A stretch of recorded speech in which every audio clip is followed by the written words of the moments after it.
Very good morning to all. कैसे हैं आप सब? How was the day? Great. चलिए थोड़ा वेट कर लेते हैं, तब तक सब आ जाते हैं। हमारे अभी दो फ्यूचर जजेस ने ज्वाइन नहीं की है क्लास, तो भाई देखो फ्यूचर जज का वेट तो करना पड़ेगा। तो सीपीसी 1908 में अभी तक चीज़ें समझ में आ रही है ना? गुड। मैं फिर भी बार बार कहता हूं कि इसका जो स्ट्रक्चरल व्यू है, स्ट्रक्चरल व्यू को एक बार जरूर याद कर लें कि आपके 158 सेक्शंस में जो 11 पार्ट्स डिवाइड हैं वो किस तरह से हैं, जो 51 ऑर्डर्स में हैं वो किस तरह से हैं। स्पेशली आपका ऑर्डर 1 से लेकर के ऑर्डर 21 तक तो आपको पक्का एकदम से पूरा प्रोसीजर पता होना चाहिए। Very good morning, very good morning. चलिए सभी आ गए हैं, अभी स्टार्ट कर लेते हैं विदाउट डिले। ज़्यादा डिले नहीं करेंगे क्लास को, भले ही हम थोड़ा पहले ख़त्म कर दें बट ज़्यादा डिले नहीं करना है। अभी तक हम लोग बात कर रहे थे प्लेस ऑफ सुइंग पे। Place of suing means we are deciding the territorial jurisdiction from section 15 to लेकर 25, जिसमें हमने कवर किया 15 से 20 तक कि आपका सूट कहाँ इंस्टीट्यूट होगा, where to institute your suit. ठीक है, उसके ऊपर अगर किसी को ऑब्जेक्शन है तो उसके लिए 21 है, ऑब्जेक्शन कर सकते हो आप। और अगर अर्लीस्ट पॉसिबल अपॉर्चुनिटी पे ऑप्शन नहीं किया तो 1976 में एक अमेंडमेंट लेकर आ गए कि दोबारा से आप you can not bring a suit, suit नहीं ला सकते हो ऑन प्लेस ऑफ सुइंग। ठीक है, इसके ऊपर फिर हमारे पास बचते हैं 22 से 25 तक, and these are the sections which deal with the transfer of suits. Along with this, I have requested you to refer the CRPC also. मैंने आपको कहा था कि आप एक बार CRPC को भी जरूर देख लें। चलिए, कोई नहीं देखा है तो डिस्कस करते, कोई हमेशा लिंक करके पढ़ने की कोशिश करो। जस्ट अ लिटिल रिकैप की आपको चीजें याद आ जाए। सेक्शन 15 में हमने कहा कि हमें जाना चाहिए लोवेस्ट ग्रेड कोर्ट में, और लोवेस्ट ग्रेड कोर्ट क्या होनी चाहिए? कॉम्पिटेंट होनी चाहिए उसको ट्राई करने के लिए। Competent means it has a pecuniary jurisdiction, it has a territorial jurisdiction, it has a subject matter jurisdiction. ये तीनों जुरिस्डिक्शन में आपका जब यस आ जाएगा तो भाई वो आपका क्या हो गया? Court of the first instance हो गया, कोर्ट ऑफ फर्स्ट इंस्टेंस। ये मैंने आपको एक इंटरव्यू का क्वेश्चन बताया था कि अगर आपकी पिक्यूनरी लिमिट्स बहुत हाई हैं तो you can also approach directly to the high court as a court of first instance. आप वहां भी जा सकते हैं। एंड तीन तरह के यहाँ पे हमने राइट्स की बात की। एक हमने कहा कि भाई इमूवेबल प्रॉपर्टी को लेकर है, एक हमने कहा मूवेबल प्रॉपर्टी को लेकर है, और एक आपका अदर स्कूल के बात करता है, other suits. The suits which related with the immovable property dealt under section 16 to 18। अब यहाँ पे क्या था कि 16 ने कहा कि जहां पे हमने आरपीएफ को कहाँ घुमाया? आईसीआर में। ठीक है, ये ट्रिक याद है ना सभी को कि भूल गए? भाई आरपीएफ को आईसीआर में आपने घुमाया था। अब this R stands for recovery of movable property, immovable, immovable, अरे वर्ड कभी निकल जाता, लिखा तो ठीक है। Recovery of immovable property. P stands for partition, F stands for foreclosure, sale, redemption, I interest और other rights related to immovable property, C is compensation for the wrong to the immovable property. And compensation for wrong किसके लिए कर रहे थे हम? Section 19 में movable के लिए कर रहे थे। और इसी में एक हमारा ट्विस्ट आया था, लास्ट वाला जो आर था, it is recovery of movable property था, but this movable property is under the distraint और द अटैचमेंट। ये आपका क्लियर हो गया होगा। तो जहां पे प्रॉपर्टी अभी अब वहीं आपका सूट फाइल हो सकता है, जहां प्रॉपर्टी रहेगी उसी जिस कोर्ट के जुरिस्डिक्शन में होगी वहीं सूट फाइल होगा। एक बड़ा अच्छा प्रोवाइजो हमने यहाँ पढ़ा। ये प्रोवाइजो क्यों इंपॉर्टेंट है? ये आज की क्लास के संदर्भ में काफी इंपॉर्टेंट हो जाता है। देखिए प्रोवाइजो आपको ये कहता है कि मान लीजिए आपकी जो प्रॉपर्टी है वो under the possession of defendant है, डिफेंडेंट के पोजीशन में है, and decree can not be passed without the personal obedience of defendant, defendant के प्रेजेंस के बिना ये डिस्प्यूट डिसाइड नहीं हो सकता। Here you got who plaintiff, you means plaintiff, plaintiff got to ways to file the suit, to institute the suit. He can institute his suit in the court under whose jurisdiction the property situates, or he can institute his suit in the court in whose jurisdiction the defendant resides voluntarily carrying business work for gain. So you see here the plaintiff got two choices. This plaintiff got two choice, 1 and 2. Then we go to the section 17. Section 17 में आया कि जब आपकी property दो या दो से अधिक कोर्ट्स के बीच में आती है, here also court C1, C2, C3, the plaintiff again had choice to choose his forum court to institute his suit. In section 18 we called the uncertainty. When it is uncertainty, uncertainty can be caused by the flood, rivers, shifting of rivers, making new districts, boundary alterations, different state अगर बना दिए जाते हैं, जैसे तेलंगाना बन गया, तो तब आपकी अनसर्टेनिटी आ जाती है। तो they will record the reason and decide the suit and the decree will be applicable as good as it is situated in the its own jurisdiction. Again 19, your movable property, wrong done to the movable property के साथ wrong done हो जाए। जैसे हमने बात की कि आपने घर खरीदने का एक सेल एग्रीमेंट बनाया, आपने केस कर दिया, तो फिर 19 में कवर नहीं होगा। अरे घर छोड़, फिर से घर याद आ गया, बाइक बाइक बाइक, ठीक है, बाइक की पिक्चर बना लेना, बाइक के साथ movable property. Then other cases में 20 आ गया, यहाँ भी डिफेंडेंट जहाँ रिजाइड करता है, एक से ज्यादा डिफेंडेंट है, तो डिफेंडेंट कोर्ट की लीव के साथ वहां पे आप फाइल कर सकते हो। ये सब चीजें आपने अब तक देखी हैं। अगर आपको लगता है कि भाई कहीं पे गलत फाइल हो रहा है, तो डिफेंडेंट, किसको डिफेंडेंट क्या है कर सकता है, ऑब्जेक्ट कर सकता है। और अगर उसने अर्लीस्ट पॉसिबल अपॉर्चुनिटी में ऑब्जेक्ट नहीं किया तो 21 में no further suit can bring on place of suing, कोई सूट नहीं ला सकता। यहां तक चीजें क्लियर हुई आपको? कल की क्लास हमने यहीं तक कवर की थी। अब हमारे कल की क्लास से और आज के डिस्कशन से दो बातें निकलकर सामने आती हैं। हमारे पास है प्लेंटिफ। अब प्लेंटिफ के पास ये विल थी सेक्शन 16 के प्रोवाइजो में भी कि वो कहां जाना चाहेगा, सेक्शन 17 में भी, ठीक है, 18 में अगर भाई आसपास जितनी कोर्ट्स हैं उनको अगर लगता है वहां पर भी उसके पास चॉइस है, 19 में भी चॉइस है, 20 में भी चॉइस है। It means the plaintiff is dominus litis. एक लैटिन वर्ड यूज होता है डोमिनस लिटस, इसको आर्बिटर लिटस भी कह देते हैं, arbiter litis. It means the plaintiff is the captain of its ship. अब उसकी मर्जी है कि वो किस कोर्ट में जाएगा, and this right can not be taken away.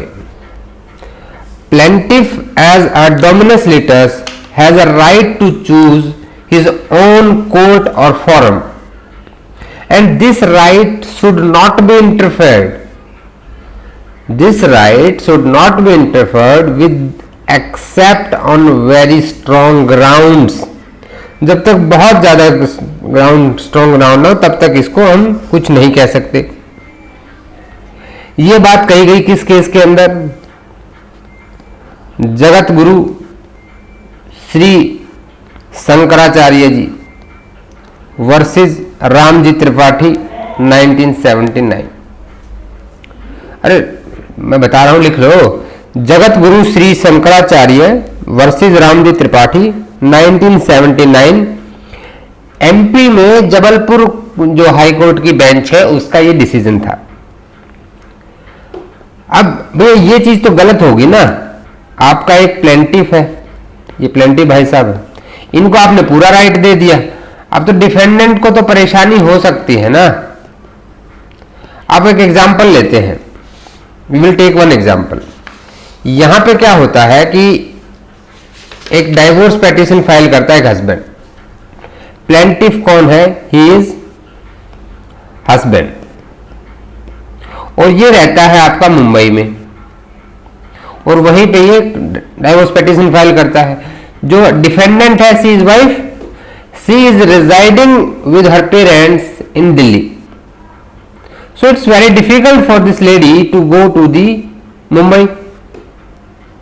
तो आपको लगता है कि for the end of the justice the suit should be transferred, अगर लेडी के पास वो ग्राउंड्स नहीं है, so it can be done. तो यहां पे प्लेंटिफ के राइट को मिनफर कर सकते हैं, अंडरस्टूड। तो इसी के लिए बात आती है सूट को ट्रांसफर करने की। अब ट्रांसफर ऑफ सूट दो चीजों में डिवाइड होता है। ट्रांसफर ऑफ सूट यहां अच्छे से लिख लेते हैं अपना, ट्रांसफर ऑफ सूट। अब ये ट्रांसफर ऑफ सूट एक तो है जहां राइट हमने दे दिया डिफेंडेंट को, और एक दे दी पावर के तौर पे कोर्ट को, power of court. It means the suit can be transferred either on the application of the defendant और by the court suo motu, ठीक है, by its own motion. So here the section 22 and 23, 22 and 23, it deals with the right of defendant to seek the transfer of his suit from one court to another court from the court through his application. But section 24 and 25, in 24 to the district court and high court and 25 supreme court, these courts have a inherent power to transfer a suit either on application or suo motu. Understood? So section 22 क्या करता है, section 22 allow करता है defendant को to file an application to transfer a suit her और his. 23 क्या करता है कि इन विच कोर्ट भी कहां अप्लाई करेगा, in which court he should apply, 23 इसके बारे में डील करता है, एप्लीकेशन किस कोर्ट में देगा। यहीं पे हमारा 24 जो है ये आपको देता है power of transfer of the suit. Power किसकी, कोर्ट की।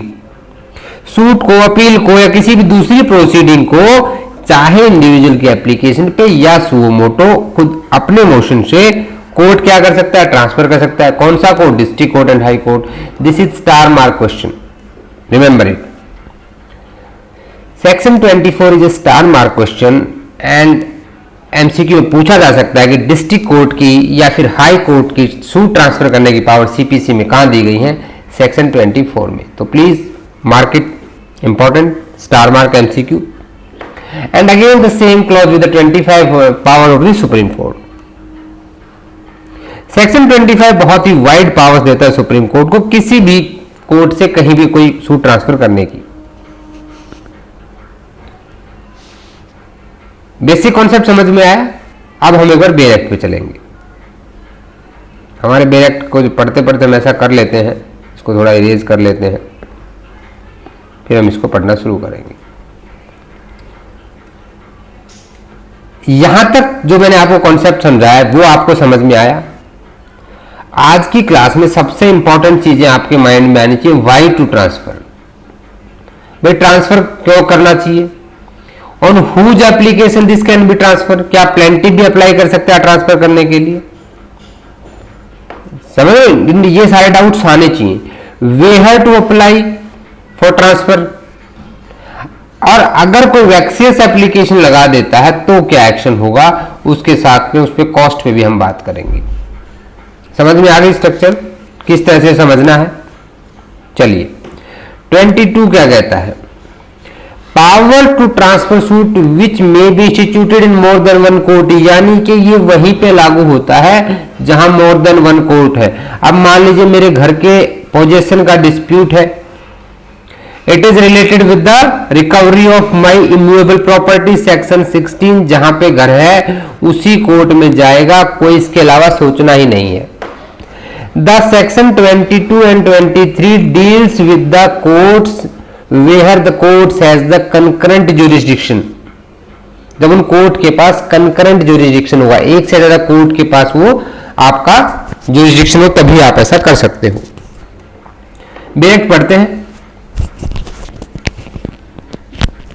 Where a suit may be instituted in any one of two or more courts, जब एक से ज्यादा कोर्ट्स में आप अपना सूट फाइल कर सकते हो। And is instituted in one of such court, या तो मे बी या आप इंस्टीट्यूट कर चुके हो। एनी डिफेंडेंट, सो इस सेक्शन की लैंग्वेज से पता लग रहा है it is a right of the defendant after notice to other party, यानी कि जो कंडीशन नंबर 1 क्या रहेगी, आफ्टर नोटिस। अब एक ध्यान देना यहां पे, इस लाइन को ना अभी हाईलाइट कर लेते हैं, इसको समझेंगे। After notice to the other party may at the earliest possible opportunity and in all cases where आपके settled where issues are settled at और बिफोर सच सेटलमेंट। मैंने आपको 21 में ही बताया था कि जो आपका अर्लीस्ट पॉसिबल अपॉर्चुनिटी है उसका मतलब है कि फ्रेमिंग ऑफ इश्यूज तक या उससे पहले। Apply to have suit transfer to another court and the court to determine in which court having jurisdiction to try the suit proceed and court to which such application is made, और जिस court में application दी गई है after considering the objections of other party, इसको भी highlight कर लो। After considering the objection of other party shall determine in which of the several court having jurisdiction the suit shall proceed, यानी कि सबसे पहली बात यहां पे आती है आफ्टर नोटिस वाली। भाई नोटिस क्यों जरूरी है, इज इट मैंडेटरी? हालांकि ये बिल्कुल मैंडेटरी आप नहीं कह सकते हैं, क्योंकि दिल्ली हाई कोर्ट ने भी कहा है कुछ चीजों में कि मैंडेटरी नहीं है। देखिए, जब भी कोई एप्लीकेशन ऑफ ट्रांसफर दी जाती है under section 22, notice must be given by the defendant to other side, और नोटिस देने के बाद ही वो अप्लाई करेगा। यह है after notice to other parties का मतलब। और ये लाइन आपको ये बताती है कि भैया एप्लीकेशन देने से पहले आपको देना ही देना पड़ेगा। Anjula versus Milan Kumar, AIR 1981, Allahabad high court 178। The same statement is coated by the honourable court. However, when application is given under section 24, so court also give them notice, but when under section 24 court transfer the suit suo moto, यानी by its own motion, the notice is not required। फिर notice क्यों दिया जाना चाहिए? क्योंकि हमने देखो आगे वाली जो लाइन हमारी हाईलाइट की है उसको पढ़ के देखो आप। After considering the objection of other parties, भाई नोटिस दोगे तभी तो आगे वो बंदा ऑब्जेक्ट करेगा, कि ऐसे ही कर देगा? ऐसे नहीं कर सकता ना। नहीं, जो मैंने आपको मैंडेटरी वाला बताया, तो दिल्ली हाई कोर्ट ने एक बार क्या किया था, 1975 में केस आता है, ठीक है, मंजरी सेन वर्सेस निरुपमा सेन, 1975 में दिल्ली हाई कोर्ट में। और कोर्ट ने यहां पे क्या कहा, it was held by the high court of Delhi that requirement of prior notice can not be regarded as mandatory unless has caused prejudice to the other side. ठीक है, लेकिन बाद में सुप्रीम कोर्ट ने इसको बहुत क्लियर किया अच्छे से। सुप्रीम कोर्ट में केस आता है MS Nalli Bharat engineering company limited, MS Nalli Bharat engineering company limited versus state of Bihar in 1990। और सुप्रीम कोर्ट ने कह दिया कि भैया अगर आप नोटिस नहीं दोगे तो it is violation of the principle of natural justice, PNJP नहीं रहेगा। प्रिंसिपल ऑफ नेचुरल जस्टिस आप फॉलो नहीं कर रहे हो, ठीक है, वो आपको फॉलो करना ही करना है। So being a principal of natural justice, supreme court ने क्लियर कर दिया था, ठीक है, कि भैया जो नली भारतीय कंपनी लिमिटेड वाला केस था ये कंपलसरी है। समझ गए? तो 22 क्या कह रहा है? 22 अगर मैं इलोबरेट करने लगूं तो क्या कह रहा है कि एक डिफेंडेंट आपकी ट्रांसफर एप्लीकेशन कब दे सकता है अंडर सेक्शन 22? भैया जब पहले उसको दूसरी पार्टी को नोटिस देना है, दूसरी पार्टी मतलब प्लेंटिफ, और जिस कोर्ट में वो देगा नोटिस वहां पे ऑब्जेक्शन सुनने के बाद ही कोर्ट डिसाइड करेगा। So court has to follow the condition of section 22। लेकिन एप्लीकेशन देगा कहां, वेयर, ये आपको 23 बताएगा। चलिए 23 पे चलते हैं। To what court application lies where the several courts having jurisdiction. मैं आपको बार बार ये बात करूं, जहां पे आप सेवरल कोर्ट देख रहे हो इसका मतलब है कंकरेंट ज्यूरिसडिक्शन आर सबॉर्डिनेट। और जब जिन जिन कोर्ट का आप जा सकते थे, आप कोर्ट C1 में जा सकते थे, C2 में जा सकते थे, C3 में जा सकते थे। अब प्लेंटिफ चला गया C2 कोर्ट में, सपोज करो, और डिफेंडेंट हो गया बेचारा परेशान, वो चाहता है कि C1 कोर्ट में उसका केस सुना जाए। So court C1, C2 and C3 all three courts have the concurrent jurisdiction, but plaintiff is a dominus litis, so he choose the C2 as his forum. अब मान लो ये तीनों के तीनों कोर्ट जो है they are subordinate to the same appellate court, so application जो under section 22 है वो उस अपीलेट कोर्ट में जाएगी। और जहां डिफरेंट अपीलेट कोर्ट है वहां, और हाई कोर्ट सेम है तो उस हाई कोर्ट में जाएगी। अब मान लो हाई कोर्ट भी अलग अलग है तो भैया जहां पे आप सूट पहले लेकर आए हो वहां जाएगी। इसको मैं एक ग्राफ से आपको समझाता हूं। सेक्शन 23 वेयर टू अप्लाई, कहां पे हमें एप्लीकेशन देनी है अंडर सेक्शन 22 की एप्लीकेशन। तीन कंडीशंस यहां पे हैं। सबसे पहली कंडीशन क्या है, मैं C1 और C2 दो कोर्ट मान के चल रहा हूं। यहां पे आपके दोनों कोर्ट जो है ये सेम अपीलेट कोर्ट के, जो डिस्ट्रिक्ट है आपका वो एक ही है, ठीक है, डिस्ट्रिक्ट कोर्ट मान लेते हैं एक है, या ये दोनों डिस्ट्रिक्ट कोर्ट है तो भैया सेम हाई कोर्ट के अंदर हो गए, ठीक है। अब ये इनका जो अपीलेट कोर्ट है यानी इसके डिसीजन की अपील जहां होती है वही इसके डिसीजन की अपील होती है।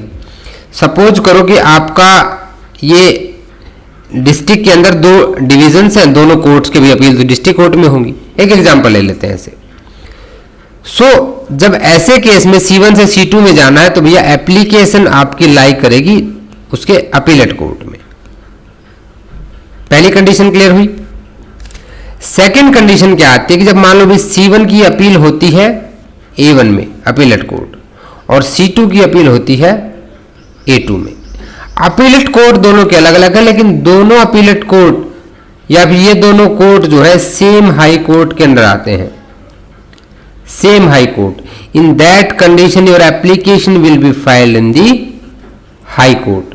अब C1 से C2 जाना है, भाई पहले अपीलेट कोर्ट देखा हमने सेम है तो वहां पे एप्लीकेशन दे दी, लेकिन अगर वो भी अलग अलग है तो उस हाई कोर्ट में जाएगी। अब हम कह रहे हैं कि C1 की अपील होती है A1 और इसका हाई कोर्ट है हाई कोर्ट 1, C2 की अपील होती है A2 में और इसका हाई कोर्ट है हाई कोर्ट 2।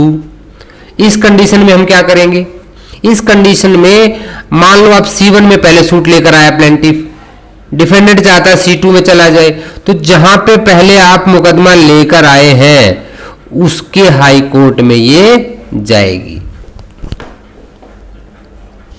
क्लियर हुआ? Point number 1, point number 2, point number 3, तीन ही सबसेक्शन है आपके। तीनों क्लियर हुए कि नहीं हुए ये बताइए। यहां तक कोई किसी तरह का डाउट नहीं? देखो ये मैं बता रहा हूं, ये चार्ट आपके लिए समझना बहुत ज्यादा जरूरी है। ये चार्ट समझना बहुत ही ज्यादा जरूरी है।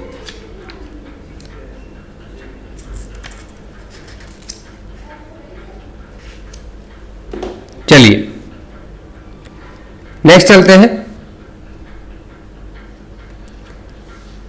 23 क्लियर हो गया, पढ़ने की जरूरत है नहीं है? अरे स्मार्ट हो गए सब, आप हो स्मार्ट सारे के सारे लोग, इसीलिए तो आपको कहता हूं फ्यूचर जजेज हैं आप सारे। अब 24 मैंने आपको बताया, it is a general power of transfer and withdrawal. और किसकी जनरल पावर है? आपके high court and district court की। अभी हाई कोर्ट और डिस्ट्रिक्ट कोर्ट या तो इंडिविजुअल की एप्लीकेशन के ऊपर, कौन एप्लीकेशन देगा? डिफेंडेंट की, या फिर suo motu by its own motion for the end of justice, ये सूट ट्रांसफर कर सकता है। On the application of any parties, यहां देखो any parties, and after notice to other parties, and after hearing such of them as desire to be heard. और अब ये और वर्ड बड़ा इंपॉर्टेंट आ गया है यहां पे, bye its own motion without सच नोटिस। अब यहां पे ध्यान देना, मैंने आपको आफ्टर नोटिस वाली बात 22 में बताई थी। देखो जहां पे किसी एप्लीकेशन पे आता है तो भैया कोर्ट के पास आप गए कि साहब मेरा केस ट्रांसफर कर दो, तो दूसरी पार्टी को बुलाएगा ना, प्रिंसिपल ऑफ नेचुरल जस्टिस है। लेकिन जहां सुओ मोटो कर रहा है बाय इट्स ओन मोशन, तो हाई कोर्ट और डिस्ट्रिक्ट कोर्ट किसी भी स्टेज पे क्या क्या कर सकता है? सूट को ट्रांसफर कर सकता है। अब ध्यान देना 22 और 23 में तो ट्रांसफर की बात कर रहे थे, यहां देखो क्या कर सकता है? सूट को, अपील को, या किसी भी प्रोसीडिंग, तीन चीजें आ गई यहां पे।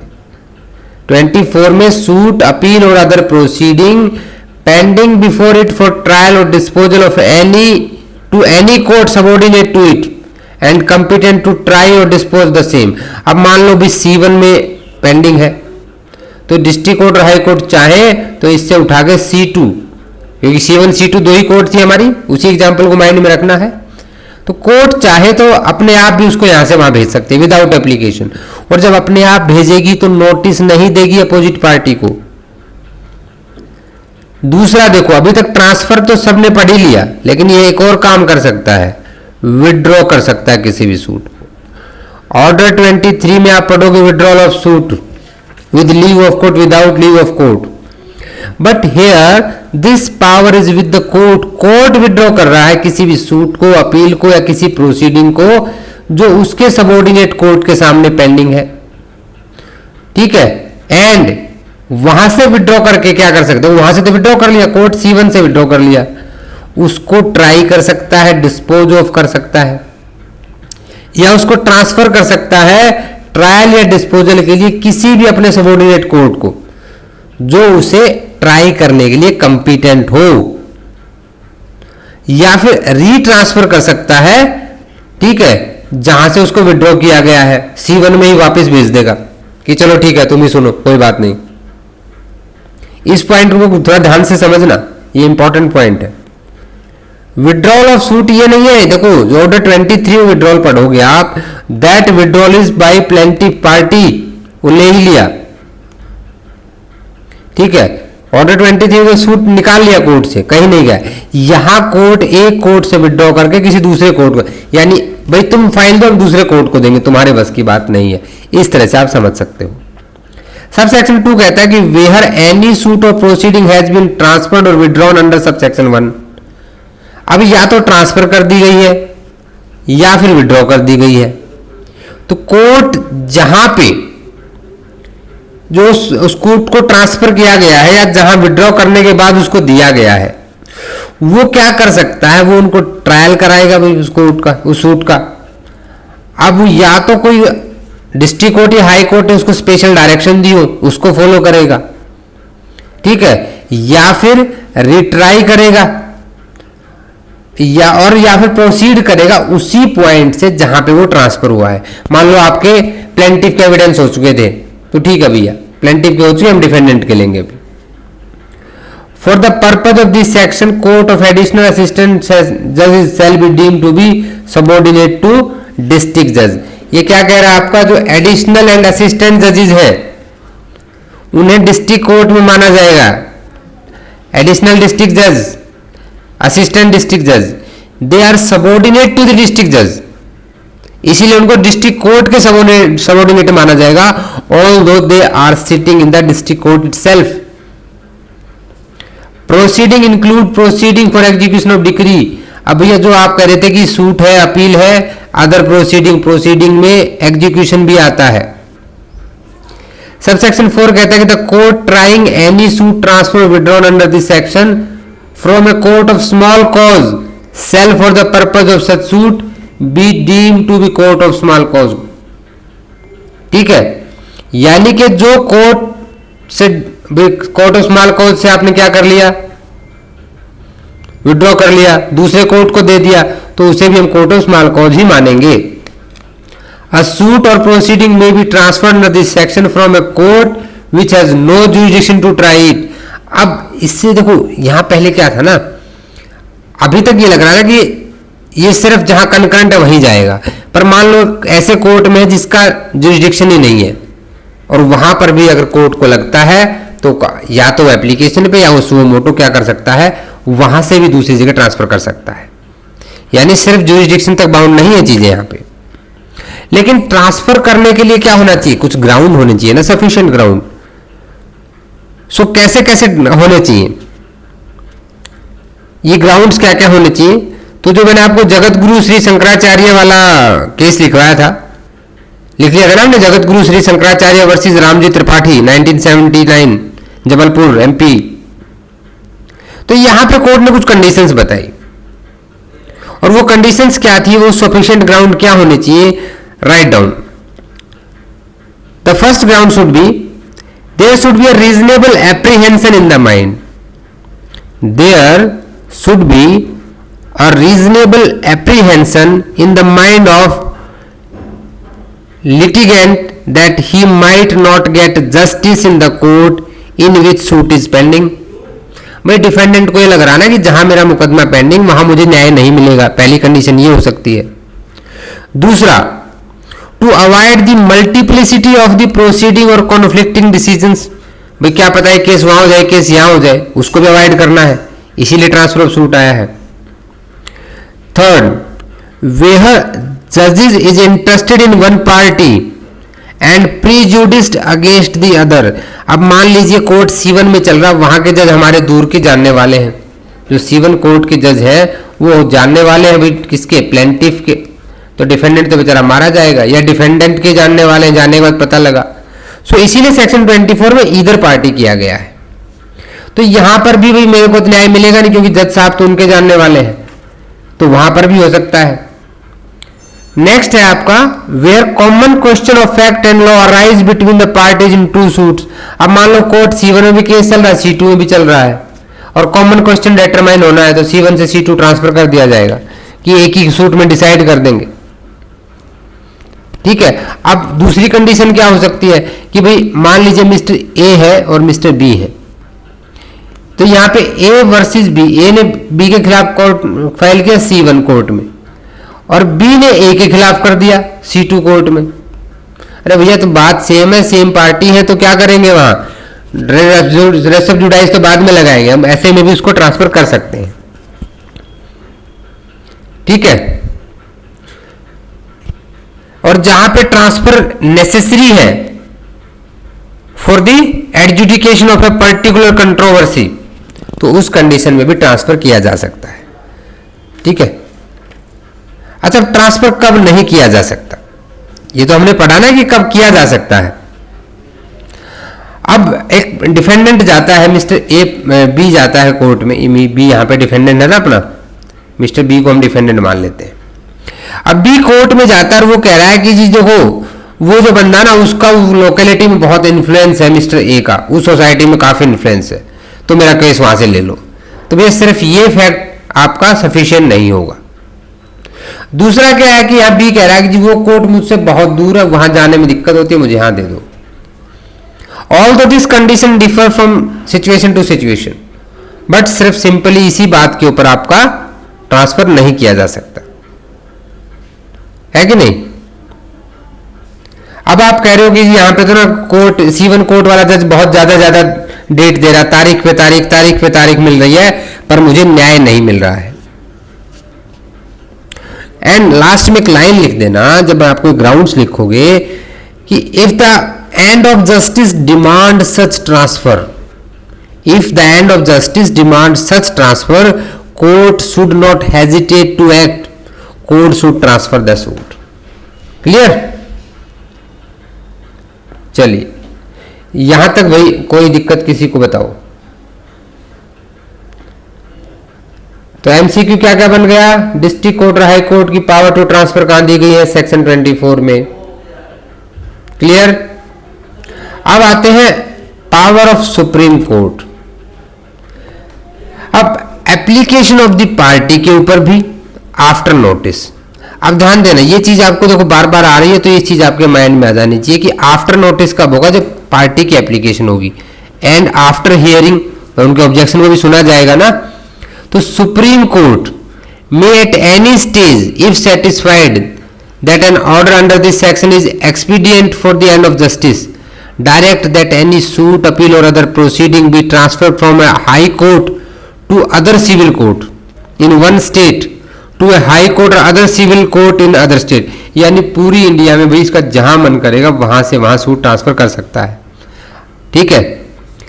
अब यहां पे अगर कोई भी ऐसी एप्लीकेशन बना दी गई है कोर्ट में, ये bye motion which shall be supported by an affidavit, इसको एफिडेविट दे लगाना है साथ में कि जो जो मैं फैक्ट कह रहा हूं एफिडेविट पे सब सच है, मैं जो कहूंगा सच कहूंगा, है ना। डिपोनेंट के साइन करने पड़ेंगे। एफिडेविट की बात आते माइंड में ऑर्डर 19 आ जाना चाहिए। लिंकिंग हमेशा चलते रहनी चाहिए। The court to which such suit, appeal और other proceeding is transferred shall subject to any special direction. भाई या तो ऑर्डर में कोई स्पेशल डायरेक्शन लिखी जाए, या वो उसको रिट्राई करे, दोबारा से शुरू से ट्रायल चलाए, या फिर जिस स्टेज पे ट्रांसफर हुआ वहीं से। तीन ही काम तो होंगे, या तो कोर्ट ने सुप्रीम कोर्ट जैसा बोलेगा वैसा करेगा, या शुरू से रिट्राई करेगा, या बोलेगा जहां तक हो गया ठीक है आगे की हम सुनेंगे। अब 4 कहता है कि मान लो ऐसी एप्लीकेशन क्या है, डिसमिस हो जाती है। सुप्रीम कोर्ट कहता है अपने ओपिनियन से कि जो तुम्हारे एप्लीकेशन लगाई थी ये फ्रीवलस वैक्सियस थी। ठीक है? तो भैया उस टाइम एप्लीकेंट के ऊपर कॉस्ट लगेगा। मैंने आपको पहले कहा था हम कॉस्ट की बात करेंगे। Section 35, 35A and 35B। Cost आते ही आपके माइंड में चीज आ जानी चाहिए एंड ऑर्डर 20A। कॉस्ट के नाम पे इतने सेक्शन आपके माइंड में तुरंत रहने चाहिए। अगर मान लो एप्लीकेशन फ्रीवलस थी, वैक्सियस थी, वही फॉल्स थी, झूठी थी, तो वहां पे क्या करेगा सुप्रीम कोर्ट? उनके ऊपर कॉस्ट लगाएगा, compensation. Section 35A compensatory cost, और ये कंपनसेटरी कॉस्ट जो है आपका 2000 रुपए से ज्यादा नहीं हो सकता। Again MCQ question. अब रुपी जैसे मत लिखा करो, ऐसे लिखा करो। अपने देश में जो जो चीजें चेंज होती हैं उनका सपोर्ट किया जाना चाहिए। जैसे पार्लियामेंट का आजकल नहीं कर रही है position, that may be different issue, हम पॉलिटिसाइज नहीं करेंगे खुद को। अभी 2000 रुपए तक का फाइन, ये आपका एमसीक्यू क्वेश्चन है। 2000 रुपए तक का फाइन लग सकता है अगर वही झूठी एप्लीकेशन दोगे तो। सबसेक्शन 5 कहता है the law applicable to any suit, appeal and other proceeding transferred under this section shall be the law which the court in which suit appeal and was originally instituted or to have applied to such suit appeal। भाई जो law वहां लग रहा था पहले वही law आगे भी लागू होगा उसके ऊपर। अब यहां तक बताओ ट्रांसफर तक कोई आपको इशू है? किसी तरह का भी इशू ट्रांसफर ऑफ सूट तक? ट्रांसफर समझ में आ गया? सेक्शन 22 एप्लीकेशन दे सकते हैं डिफेंडेंट। 23 कहां देंगे? अगर सेम अपीलेट कोर्ट है तो अपीलेट कोर्ट में, सेम हाई कोर्ट है तो उस हाई कोर्ट में, डिफरेंट हाई कोर्ट है तो भैया जहां पहले मुकदमा लाए उसके हाई कोर्ट में। 24 डिस्ट्रिक्ट कोर्ट और हाई कोर्ट की पावर बताता है, या तो एप्लीकेशन पे सो मोटो। 25 सुप्रीम कोर्ट की सेम चीज में। सुप्रीम देखो ये फाइन की बात 24 में नहीं कही गई है, 25 में की है। सुप्रीम कोर्ट का टाइम इतना फालतू थोड़ी है, कोई भी जाके वेस्ट कर देगा, कोई भी जाके थोड़ी वेस्ट कर सकता है। See basic principle to transfer the suit is the fair trial. अपने माइंड में यही बात याद रखना हमेशा, for the justice, for the fair trial. तो यहां तक हमारा ये टॉपिक खत्म हो गया। अब नेक्स्ट हमारा स्टार्ट होगा इंस्टीट्यूशन ऑफ द सूट। चलिए सबसे पहले यहां तक अगर किसी का डाउट है तो हम डाउट सेशन रखते हैं। Any doubt to by anyone? Please most welcome. कोई भी डाउट, देखो डाउट अपने साथ कैरी नहीं करना है, मैं पहले ही कह चुका हूं।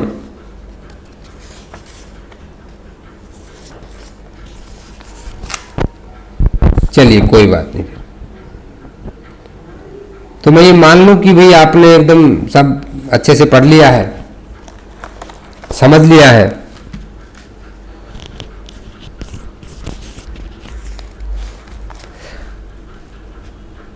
ऑलवेज वर्क हार्ड, ऐसा हर कोई सुनता है, सबको पता है। सब मोटिवेट होना चाहते हैं कि भाई मैं किसी एक मोटिवेटर की अच्छी सी वीडियो देख लूं, संदीप माहेश्वरी एंड ऑल जो भी आप मानते हो। बट मैं आपको एक चीज बता दूं कि self motivation is the best motivation. जब तक आप अंदर से खुद को मोटिवेट नहीं करोगे ना, always have conversation with your self, always have conversation with your self for motivating your self. क्योंकि आपके अंदर जो मोटिवेटर बैठा है वही आपको मोटिवेट कर सकता है। एक जुडिशियल, वो आपको चेयर दिखनी चाहिए कि I am going to sit on that chair, I will give judgement, I will do justice, I will give fair trial for the end of justice, I will do everything. तो ये सारी चीजें अपने mind में हमेशा रखनी है। चलिए, तो यहां सीपीसी में हम लोगों ने सेक्शन 1 से लेकर के सेक्शन 25 तक चीजें कवर कर ली। ये आपके जनरल प्रोविजन थे सारे। अब इसके आगे हम बात करेंगे सूट की। अब सूट वर्ड को मैं पहले भी आपको बता चुका हूं, सूट की डेफिनेशन सीपीसी में नहीं दी गई है। सूट यानी कि देसी भाषा में आप कहते हैं मुकदमा। अब सूट के क्या एसेंशियल्स होने चाहिए, व्हाट आर द एसेंशियल्स? भाई सूट के लिए क्या चाहिए? सबसे पहले मुझे 2 आदमी चाहिए जिनमें झगड़ा हो, नहीं तो वकालत कैसे चलेगी? यानी पार्टी चाहिए तभी 2 वकीलों का काम चलेगा। फिर भी उनके बीच में कुछ कॉज ऑफ एक्शन अराइज होना चाहिए। कॉज ऑफ एक्शन हमने प्रीवियस क्लास में बहुत अच्छे से डिस्कस किया था। ऐसी सर्कमस्टांसेस जो डिस्प्यूट अराइज करती हैं, ठीक है। मैंने के मुकदमे में सबसे पहले पार्टी होनी चाहिए, फिर कॉज ऑफ एक्शन होना चाहिए, और भैया कुछ सब्जेक्ट मैटर भी तो होगा। कॉज ऑफ एक्शन किसी चीज को लेकर तो होगा, there should be some subject matter. और जब ये सारी चीजें हैं तो ये पार्टी कुछ ना कुछ राइट भी तो क्लेम कर रही होंगी, रिलीफ क्लेम्ड। तो यहां पे 4 आपके इंग्रेडिएंट माने जाते हैं। पहला पार्टी, कॉज ऑफ एक्शन, और आपका subject matter and relief claimed. इन 4 चीजों से मिलकर बनता है एक सूट, और इसी से एडवोकेट अपने सिलवाते हैं suit. It's a joke apart, ठीक है। हम सब एडवोकेट है, हमारा काम न्याय दिलाना है। किसी का राइट इन्फ्रिंज हो रहा है तो उसको राइट दिलाना है। अब ये प्रोसीजर क्या है? देखो, मिस्टर ए का राइट इन्फ्रिंज हो गया मिस्टर बी के द्वारा, तो मैंने आपको पहली क्लास में सिविल जुडिशियल सिस्टम बताया था।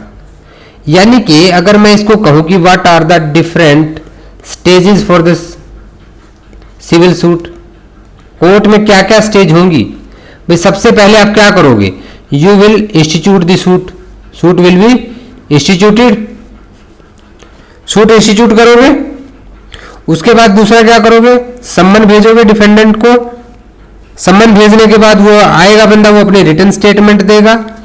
रिटन स्टेटमेंट के बाद डिस्कवरी होगी, ठीक है। आपकी भाई बात सुनी जाएगी दोनों की। फिर आपके प्लेंटिफ के एविडेंसेस होंगे, डिफेंडेंट के एविडेंसेस होंगे। एप्रिसिएशन ऑफ एविडेंस के बाद कोर्ट क्या करेगा?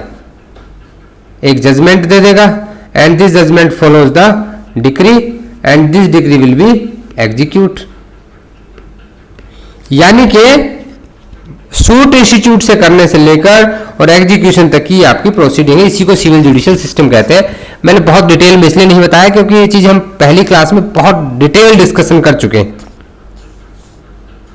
और ये सारी की सारी चीजें डील होती है section 26 read with order 4। So our next topic will B